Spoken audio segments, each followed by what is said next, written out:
Okay, it's my last day in Vegas. It's a story I wanted to cover real quick. I don't know if I've seen anybody that has been here before, but I don't think there's anybody on the planet that doesn't know the name O.J. Simpson. If not as a kid, or at least when I was a kid, seeing him play football, or a few of the movies he made, they were real funny movies. But for getting away with a double murder, yeah, I said what I said.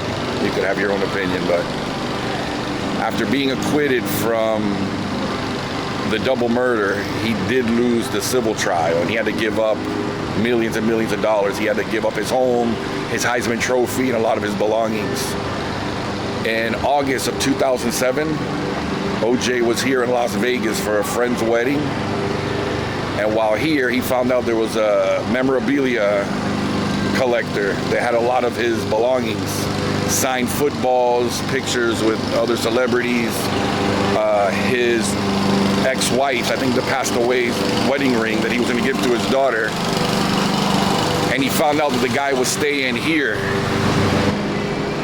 So when OJ found out that the guy that owned a lot of his sports memorabilia was staying here at the Palace Station Casino Hotel, which is not far off the strip, OJ arranged for a friend of his that was here in town with him to call and contact this guy and say that he was a sports collector and he was interested in buying some of OJ's belongings, not knowing that OJ was going to come along with 5 other guys, with a total of 7 guys that went upstairs, and this story made major news.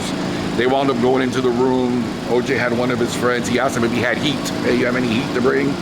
And the guy was in security, so he definitely had guns on him. So depending on which story you believe, the guys in the room said that they showed their guns. OJ's people said that they didn't bring guns, but then in the trial it came out that they did in fact come here with guns. There's some surveillance footage of them going into the hotel, which is right here in front of me. I'm gonna try to match it up, and I'm gonna go inside, see if the floor, because there's some surveillance footage of them walking through the lobby, and then I don't know that there's anything up where the room where all that took place, if there's any footage, but I'm gonna go up there anyway, see if we can get into the elevator. Most of these hotels you can't get past the first floor if you don't have a key card, but let's see how many of these places I can line up. So in September of 2007, you see OJ and like the 4 or 5 other dudes, they come walking up from this direction, and they go in this first door, the sliding door all the way on the far left right here. They come this way, right in there. So the next surveillance shot, you see all of them come in this same door. OJ's walking with a little bit of a limp. They come right through here.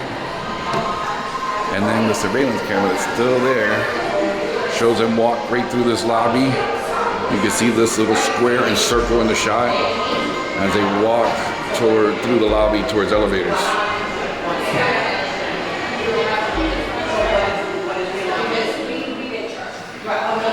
Alright, that was a quick video of the hotel here where OJ and his friends had a little run-in with the memorabilia collector that wound up getting him arrested. How long did he get arrested for? Did he get like 5 years? I can't remember how long OJ went to jail, but it was for the incident that happened right here.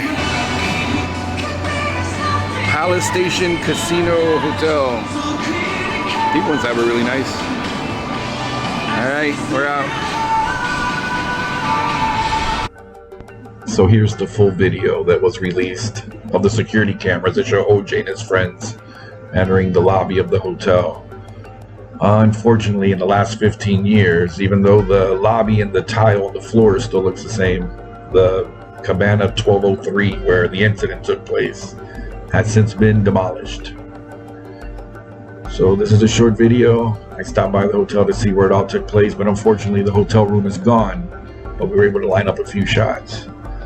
Thanks for checking out the video.